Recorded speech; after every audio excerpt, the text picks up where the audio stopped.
우리 한 청년의 군대 생활 이야기입니다.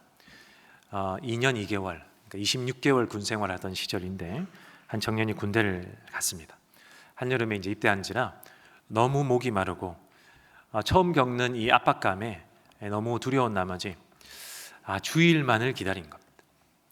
주일날 교회 가면 좀 이렇게 위로받을 수 있겠다 싶어 주일만을 기다리고 첫 주일이 다가와서 교회를 갑니다. 그런데 이 청년이 앉자마자 눈물이 쏟아져 흐르는데 이 하나님이 계신 곳 여기에 있다는 그 사실만으로도 너무 위로가 되고 여기에 늘 거하고 싶은 마음이 생기니까 처음부터 끝까지 1시간 내내 울기만 하다가 마지막에 이렇게 서원 기도하였습니다. 하나님, 내가 군 생활하는 2년여 동안 하나님의 일을 하고 싶습니다. 내가 하기를 원하니까 하나님, 내가 하나님 일을 할 수 있는 곳에 나를 써주십시오. 이렇게 서원하는 기도를 하고 나옵니다.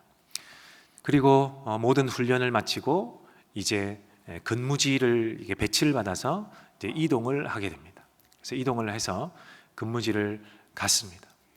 가서 첫 임무를 받은 것이 너무 중요한 임무인데 이 장병들, 이 군인들의 복지를 책임지는 PX병을 맡게 되었습니다. 매점, 군대 매점 병사가 된 거죠.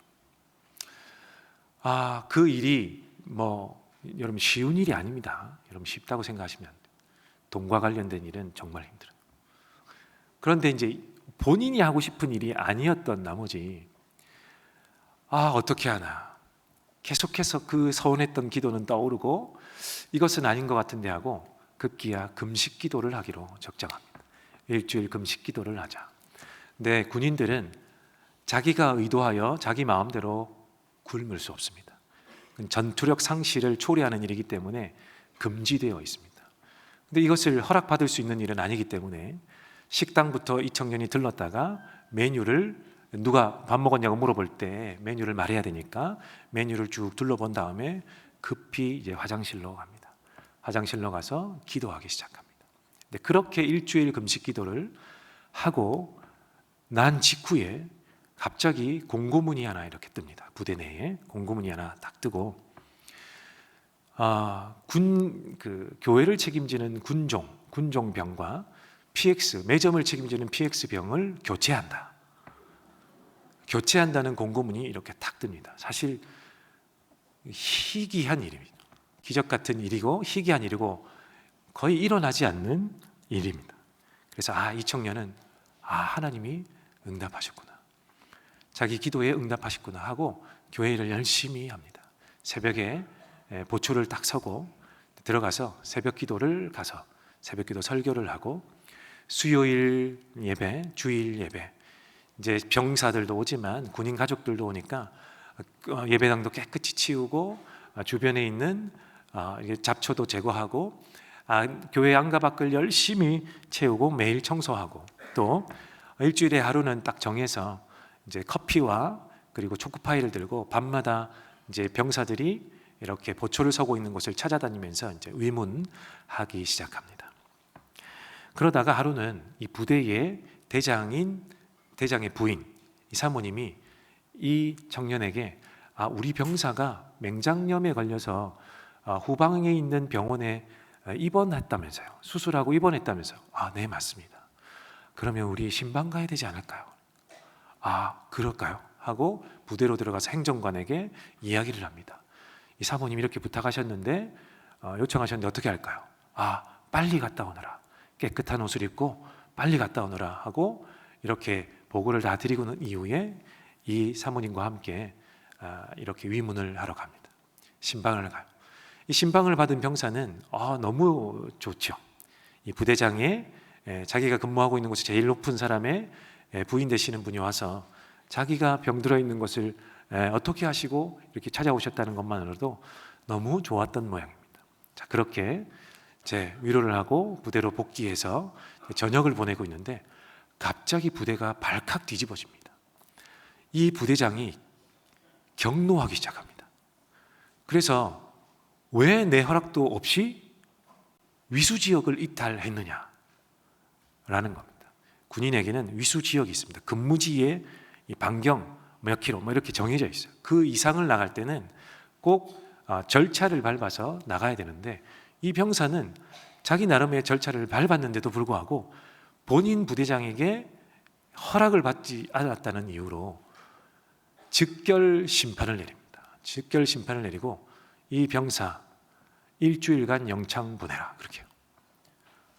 그래서 갑자기 이 병사는 당황해야 할 시간도 없고 그리고 변명이나 해명할 기회도 없이 그냥 감옥에 갇혀버립니다. 이 청년은 억울하지만 하소연할 곳이 없지 않습니까?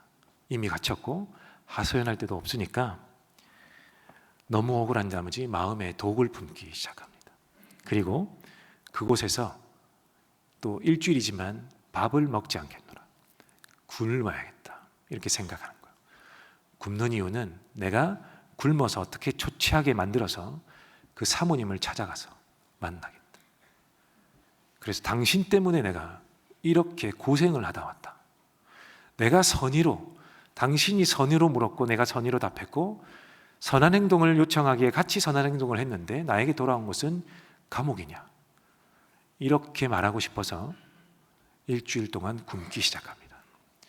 5일째 되던 날 이렇게 정자세로 앉아있는 이 청년에게 갑자기 번뜩이는 이 장면들이 떠오르는데, 어릴 때부터 이 청년이 자란 이 어릴 때부터 현재 순간까지의 이 영화처럼 한 장면 한 장면이 계속해서 지나갑니다. 그리고 급기야 깨닫게 됩니다. 하나님이 내가 어릴 때부터 지금까지 계속해서 함께 계셨구나, 이걸 깨닫게 됩니다. 그리고 내가 지금 여기 있더라도 하나님이 나와 함께 하시구나를 깨닫는 순간이에요. 그리고 이 독해져 있던 마음이 눈 녹듯이 이렇게 녹아집니다. 녹아지고 평안이 갑자기 몰려오는데 남은 시간을 그 평안함으로 이렇게 버틸 수 있었습니다.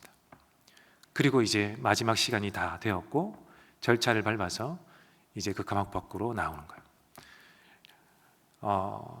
이제 군인은 감옥도 이게 따로 이제 다른 부대에 있기 때문에 누가 데려다주고 데려와야 되는데, 이 청년의 이 병사의 이제 간부가 이게 데리러 왔습니다.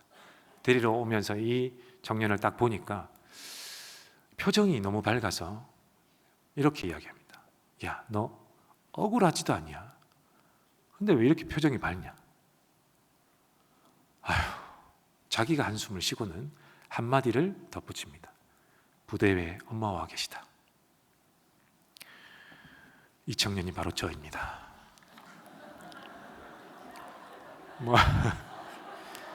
제가 한 차례 이렇게 말씀드린 적이 있는 것 같은데, 사실 2주 전인가요? 3부, 4부 설교를 하는 중에 이제 저희 어머니 이야기가 나왔고 어머니하고 추억이 얽힌 이야기로 이 이야기가 간단하게, 그러니까 감옥을 갔는데 절대 제가 잘못하지 않았습니다, 죄를 짓지 않았습니다 라고 말했지만 한간에 떠도는 소문이 장 목사 감옥 갔대.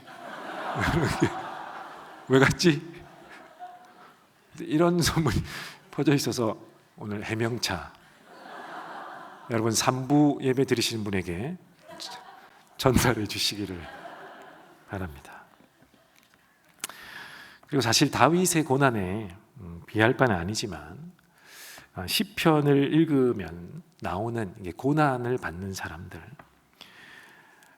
이럴 때마다 여러분 각자의 고난의 때가 아마 그려지실 것이지만 저에게는 이 순간이 한순간, 그 고난의 때 중에 한순간으로 이렇게 늘 떠오릅니다. 더욱이 저희 이제 돌아가신 어머니하고 엮여있던 이런 추억이니까 이렇게 떠오르곤 합니다. 성도 여러분, 오늘 시편 35편에서도 다윗은 계속해서 자신의 고난을 시로 표현하죠. 이 고난 중에는 정말 억울함에 서러워서 부르짖는 때가 수없이 나타납니다. 오늘 저와 여러분이 35편의 전반부를 읽었지만 후반부에도 다윗의 이 억울함을 하나님께 호소하는 장면이 나타납니다. 그리고 자신이 할 수 있는 최대한의 선의를 행했음에도 불구하고 오히려 악으로 되갚고, 사람들이 이 다윗을 욕하고 비난할 때 오히려 선한 행동을 입은 그 사람들이 더 앞장서서 다윗을 욕하고 비난하는 그런 때를 경험하니까 다윗은 얼마나 마음이 무너지는 때가 많았겠습니까? 이러한 다윗의 고난 가운데 이 35편에 쭉 그 고난이 나오지만 그 35편 가운데 주목해야 할 지점이 있습니다. 우리 1절부터 3절을 한번 보여주세요. 주님, 나와 다투는 자와 다투시고 나와 싸우는 자와 싸워 주십시오. 큰 방패와 작은 방패를 잡으시고 일어나 나를 도와주십시오. 창과 단창을 뽑으셔서 나를 추격하는 자들을 막아주시고 나에게는 내가 너를 구원하겠다 하고 말씀하여 주십시오. 자, 1절에서부터 3절에 나오는 다윗은 나로 표현하고 있습니다. 자, 1인칭 단수. 1인칭 단수면 혼자라는 말이죠. 다윗 한 사람을 가리키는 말입니다. 이렇게 1절부터 3절에서는 나 혼자, 내가 이렇게 표현을 하는데, 반면에 우리 4절부터 9절을 한번 보겠습니다. 4절부터 9절을 보면, 자, 노란 글씨만 읽으면 내 목숨을 노리는 자들, 나를 해치려는 자들, 그들 7절부터 한번 보시면 저 사람들 이렇게 다윗을 대적하고 다윗에게 위협을 가하고 다윗을 비난하고 악한 짓을 행하기 위해서 나타나는 자들은 어떻게 됩니까? 다 복수의 형태로 오늘 35편에 그려지고 있습니다. 다윗은 혼자인데 이 악인들은 여러 명, 다수라는 것입니다.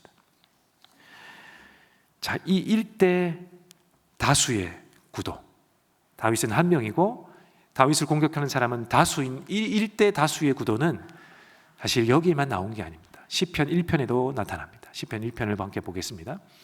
시편 1편입니다. 복 있는 사람은 악인들의 꾀를 따르지 아니하며 죄인들의 길에 서지 아니하며 오만한 자들의 자리에 앉지 아니하고 오직 여호와의 율법을 즐거워하여 그의 율법을 주야로 묵상하는도다. 그는 시냇가에 심은 나무가 철을 따라 열매를 맺으며 그 잎사귀가 마르지 아니함 같으니 그가 하는 모든 일이 다 형통하리로다. 악인들은 그렇지 아니하며 오직 바람에 나는 겨와 같도다. 그러므로 악인들은 심판을 견디지 못하며 죄인들이 의인들의 모임에 들지 못하리로다.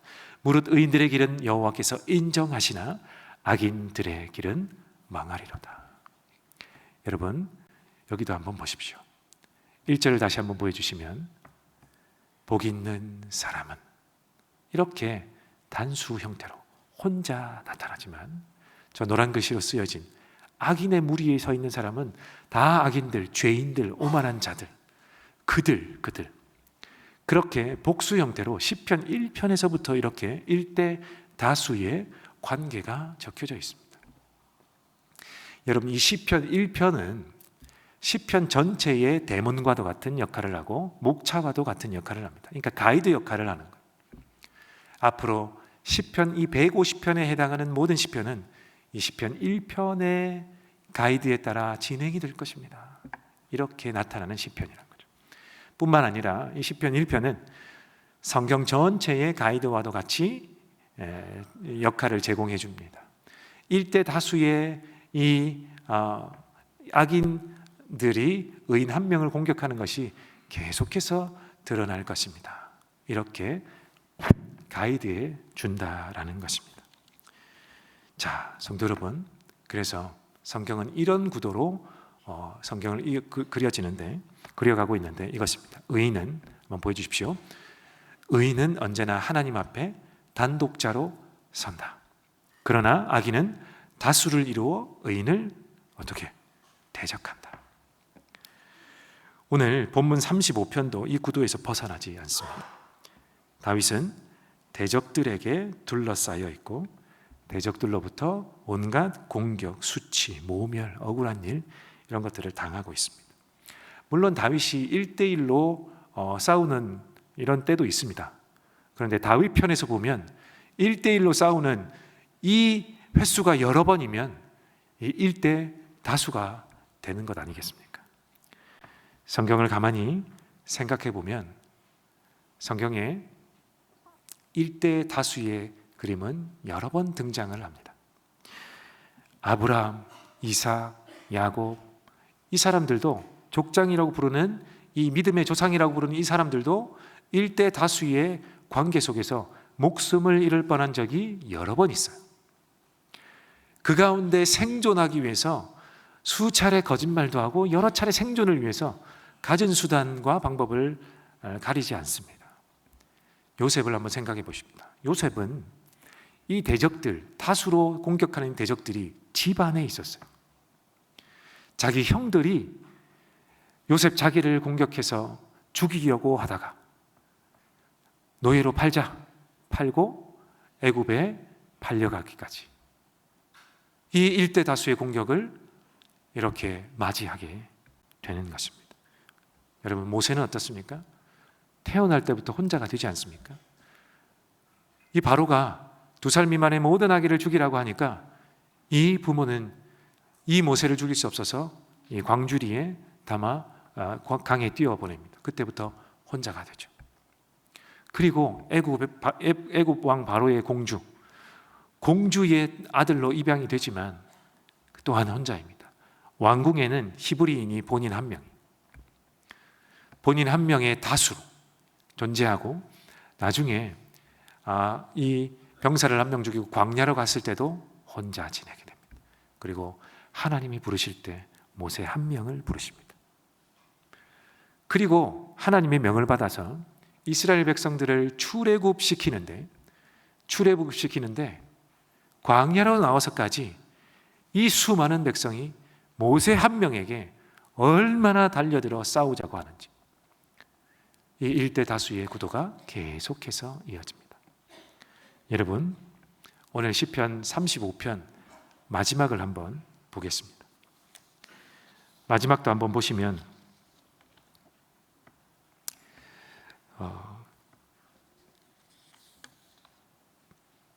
35편 27절에서 28절을 한번 보여주십시오.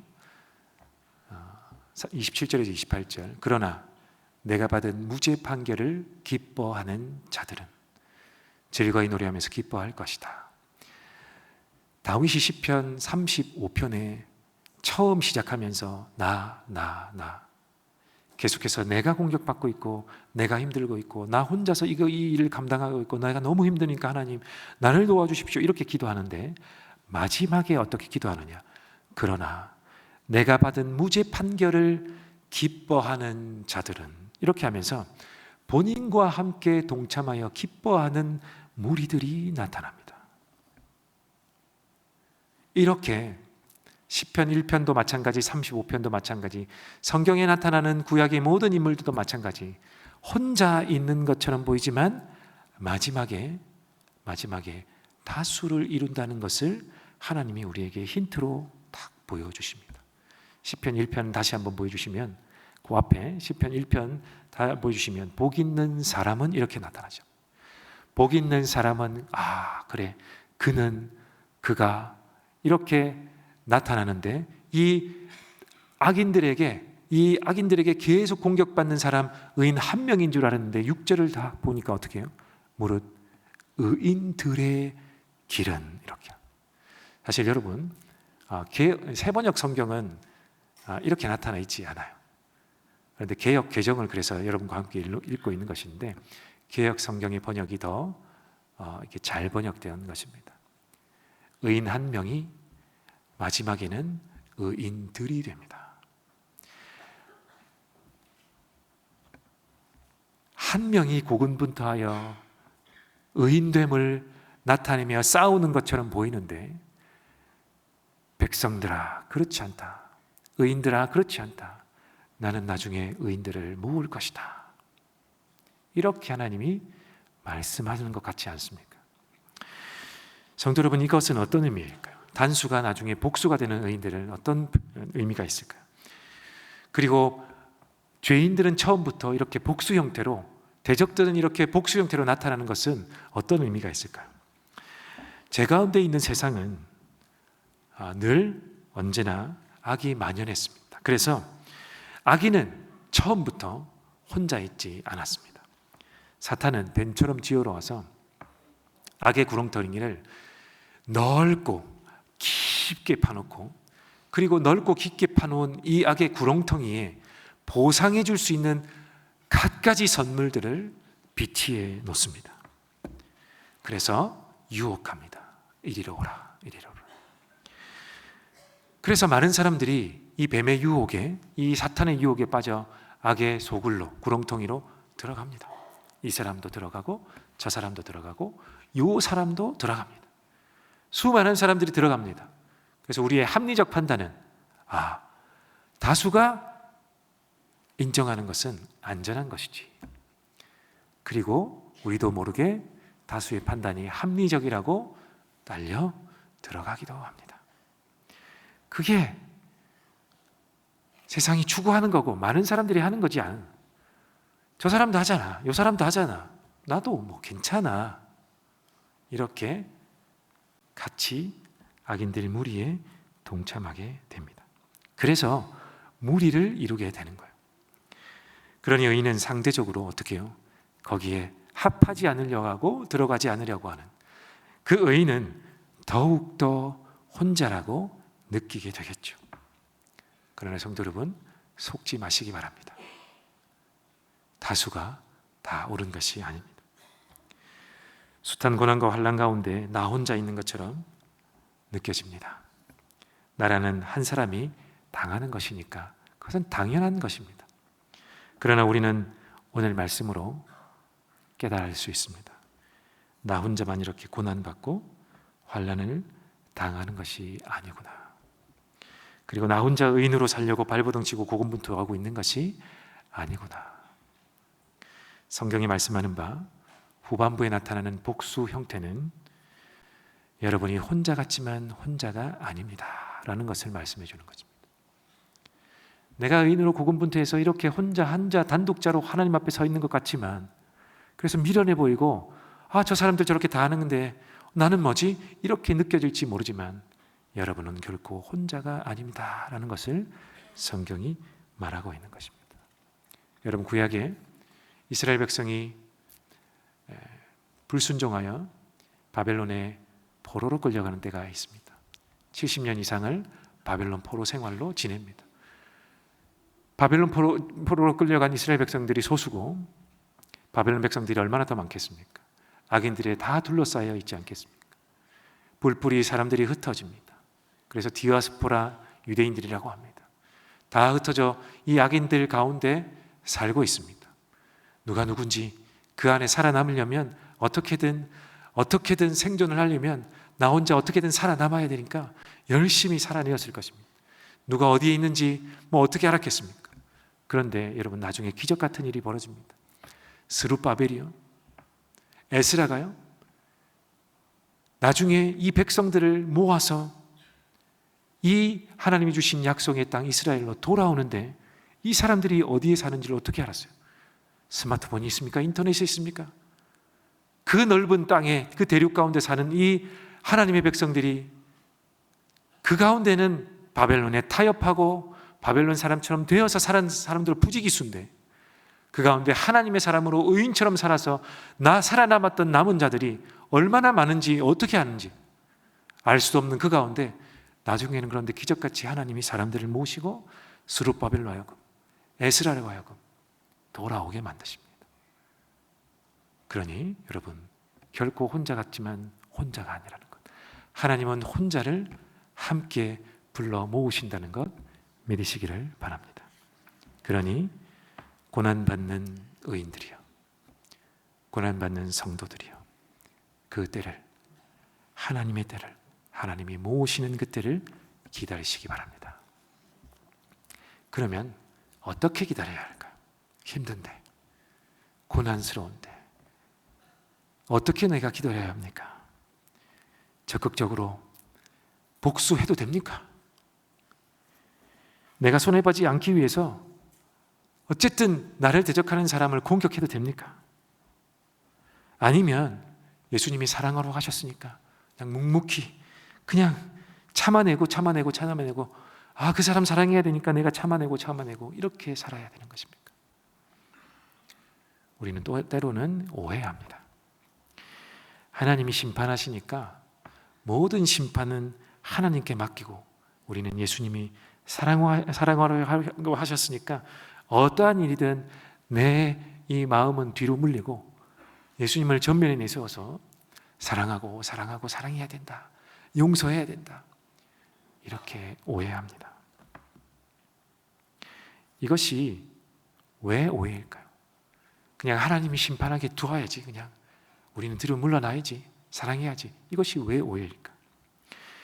어떠한 일이든 내가 행동하고 말하는 것을, 내가 내 일을 스스로 해결하는 것을 하나님이 금하신 것이 아닙니다.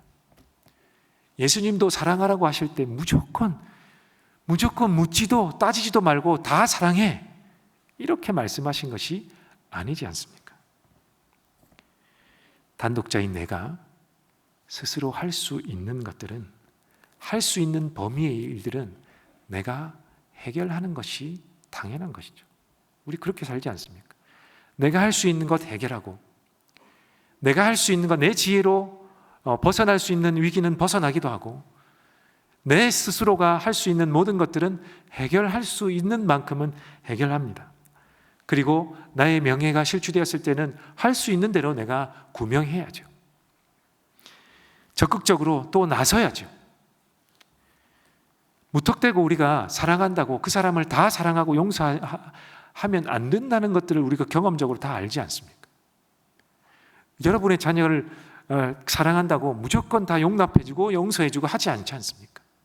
그게 오히려 독이 된다는 것도 알고, 오히려 때로는 저 사람을 징계받게 만드는 것이 사랑하는 것이고, 저 사람을 위해 화를 내야 될 때는 화를 낼 때가 오히려 득이 된다는 것을 우리는 알고 있지 않습니까? 다만 오늘 본문과 성경이 말하는 의인이 하나님의 때를 기다리는 고난은, 그 고난의 때는 내가 할 수 있는 일에 한계가 분명할 때를 말하는 것입니다. 내가 할 수 없는 것, 하나님이 개입해 주셔야만 하는 것, 그때 하나님께 내어놓고 기도하고 토로하고 하나님 나를 도와주십시오, 저 사람을 심판해 주십시오, 하나님의 정의를 좀 보여주십시오, 이렇게 주님께 구하는 것입니다. 자, 이럴 때 의인은 어떻게 하면서 구하는 것이 옳을까? 오늘 말씀이 또한 가르쳐 줍니다. 시편 다시 1편 1절과 2절을 한번 보겠습니다. 시편 1편 1절과 2절. 복 있는 사람은 악인들의 꾀를 따르지 아니하며 죄인들의 길에 서지 아니하며 오만한 자들의 자리에 앉지 아니하고 오직 여호와의 율법을 즐거워하여 그의 율법을 주야로 묵상하는도다. 우리가 묵상하다는 단어의 이게 주요하게 생각해야 되는데, 이 묵상하는 단어를 여러 번 아마 여러 차례 들으셨을 겁니다. 히브리어로 하가라는 단어입니다. 하가라는 단어의 뜻은 신음하다, 슬퍼하다, 으르렁거리다, 말하다, 속삭이다, 중얼거리다, 묵상하다, 숙고하다, 여러 뜻들이 있어요. 성경에는, 구약 성경에는 25번 각 색깔에 맞게 이렇게 25번 사용되어 있습니다. 자, 그런데 시편 1편에 나타나는 주야로 묵상하는 자로다의 이 묵상하다의 뜻은 좀 다릅니다. 이 해석의 원래 뜻과의 완전히 다른 게 아니라 우리가 생각하는 묵상의 뜻과 다르다는 이야기입니다. 우리는 묵상을 왠지 모를 좀 신비함으로, 좀 거룩하고 경건한 것으로, 뭔가 눈을 감고 하나님께 집중하여 이렇게 나가야 되는 것으로 생각하지 않습니까? 그런데 시편 1편에 나타나는 묵상하는 자로의 이 묵상의 단어는 우리의 생각과는 조금 많이 좀 다릅니다. 이 시편 1편에 나오는 시인의 상황은 좋지 않아요. 오늘 읽었던 본문의 35편에 나오는 다윗의 상황도 좋지 않습니다. 나쁜 상황에 처해 있습니다. 그런데 어떻게 밝은 마음으로 명상하듯이 주야로 묵상하는 자로다 이러면서 하나님께 집중하여 이렇게 기도할 수 있겠습니까? 여러분, 뭐 해변가에 가거나 아니면 뭐 계곡에 갔을 때 땡볕에 아주 뜨거운 햇볕에 이렇게 뜨거워진 돌을 만져보신 적이 있었을 텐데 어떻게 잡자마자 뜨거우니까 아 뜨거.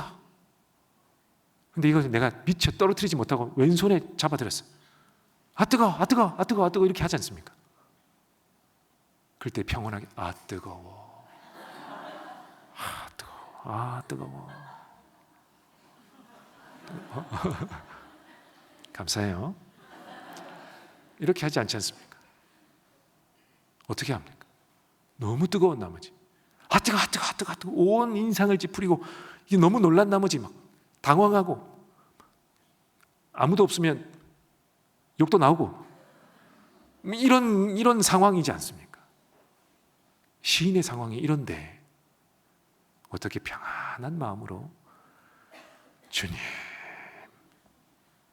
이런 상황이 아니라는 겁니다. 이 묵상하다 시편 1편에 묵상하다는 신음하고 슬퍼하고 으르렁으르렁거리다 이런 뉘앙스의 부정적 의미의 묵상이라는 단어예요. 이 시인이 고난을 받고 있어서 고난을 손에 들고 뜨거운 돌처럼 고난을 손에 들고 이것을 옮겨가며 하나님 앞에 상황이 좋지 않으니까 갖은 인상을 쓰면서 온갖 불평을 쏟아내느라 신음하고 슬퍼하고 으르렁거리는 말투로 제잘 이렇게 기도한다는 의미입니다. 이것이 오늘 시편 1편에 나오는 묵상하다의 본디 의미예요.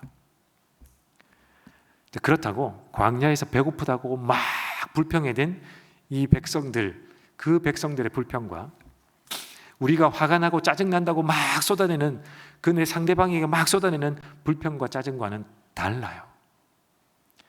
그렇게 불평하는 것이 아니라 어떻게 하냐면 이 시인은 이렇게 부정적 의미로 막 불평을 쏟아내는데 이조차도 여호와의 율법을 어떻게 해요?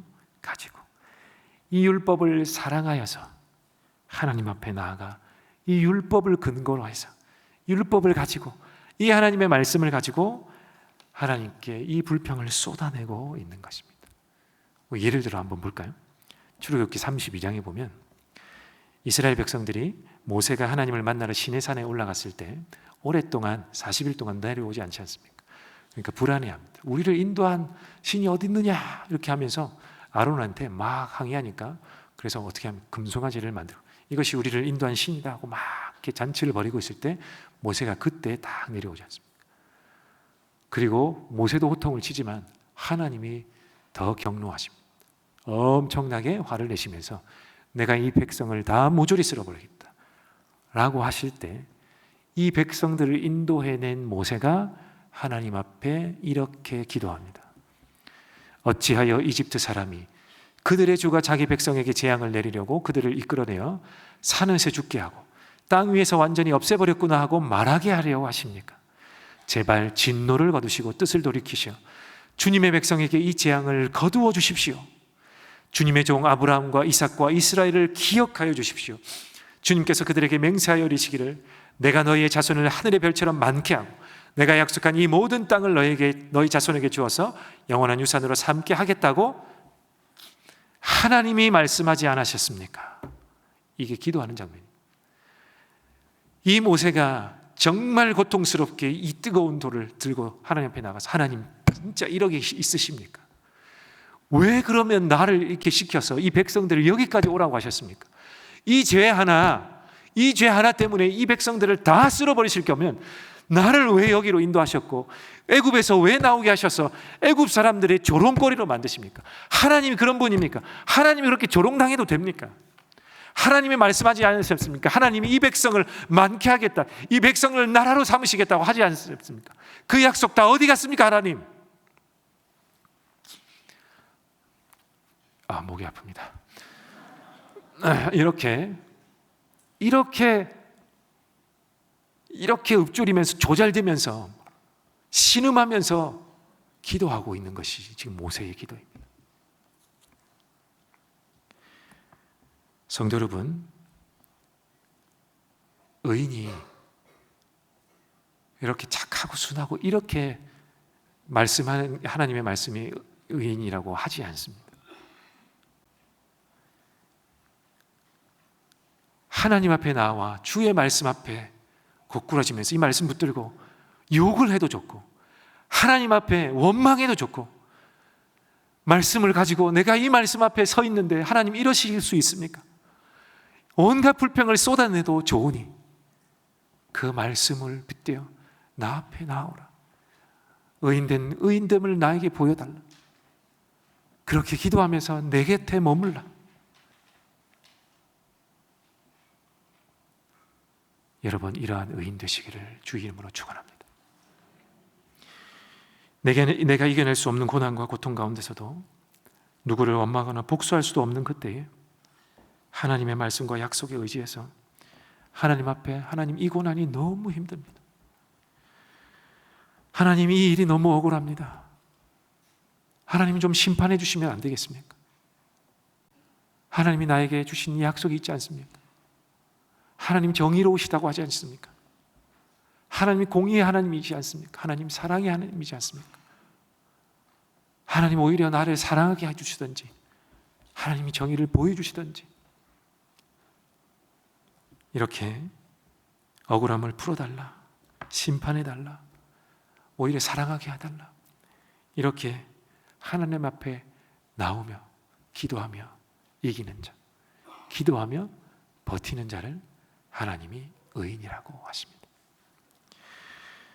성도 여러분, 우리가 그리고 마지막으로 기억해야 할 것이 있는데, 구약에는 메시아가 오시기 이전의 사람들 아닙니까? 그래서 의인이 이 혼자서 이 싸움을 감당하게 가며 버티고 있을 때에 하나님이 위로하시면서 나중에 내가 이 의인들을 모은다 이렇게 하셨습니다. 그리고 실제로 모으셔서 하나님의 역사를 베풀어 가셨습니다. 그런데 신약은 조금 다른 방법. 메시아가 오셨지 않습니까? 우리는 다시 오실 주님을 기다리는 사람 아닙니까? 그래서 우리를 이미 의인들 한 명 한 명을 모아 우리를 묶어 주셨습니다. 그것이 바로 교회 공동체입니다. 교회를 에클레시아라고 합니다. 헬라어의 단어로 에클레시아라고 합니다. 이 에클레시아의 뜻은 하나님의 부르심을 입은 사람들의 모임, 불러내어 부르심을 입은 사람들의 모임이 에클레시아. 하나님은 이렇게 의인들을 불러내 주셨고 의인들을 모아 주셨습니다. 사실은 우리는 지금 의인들로 모여 있는 상태입니다. 그러니 우리가 교회로 모였을 때 남 이야기 안 해도 됩니다. 그 중요한 것이야. 남 이야기 하느라 시간을 뺏기고, 남 이야기하면 꼭 그 사람을 욕해야 되고, 그 사람을 막 험담해야 되고, 그래야 우리가 잠시 잠깐의 스트레스가 풀리기도 하지만, 그것 하라고 교회로 모으신 것이 아니라 서로가 서로를 위해 잡아주고, 서로의 고난을 들어주고, 나누어주고, 나누어 짐을 지고, 함께 기도하고, 함께 신원해주고, 이 하나의 벽돌이 하나씩 쌓여서 예수 그리스도의 몸을 이루는 것처럼 한 줄로 쌓는 것이 아니라 함께 잇대어져서 쌓아가는 벽돌처럼 그렇게 함께 고난을 당해주고 같이 기도해 주라고 하나님이 에클레시아, 우리를 부르시고 모아 주셨습니다. 우리가 그래서 교회로 모여 있는 것이요, 목장으로 모여 있는 줄로 믿습니다. 목장에서 또한 내가 당하는 어려움과 고난을 한없이 풀어내시면서 어려움을 함께 공유하시면서 서로가 서로에게 의인이 되어주며 함께 붙들어가며 한 교회 몸을 이루어 가시는 우리 모두가 되기를 바랍니다. 그래서 주님의 교회를 여러분 의인 한 분 한 분이 의인들이 되어 세워 나갈 줄로 믿습니다. 주님이 오시는 그날까지 세워가고 세워짐을 받고 주님의 다스리심을 받는 저와 여러분 되기를 바랍니다. 그리하면 무릇 의인들의 길은 여호와께서 인정하시나 악인들의 길은 망하리로다. 오늘 시편의 고백이 지금 오늘 우리의 고백이 될 줄로 믿습니다.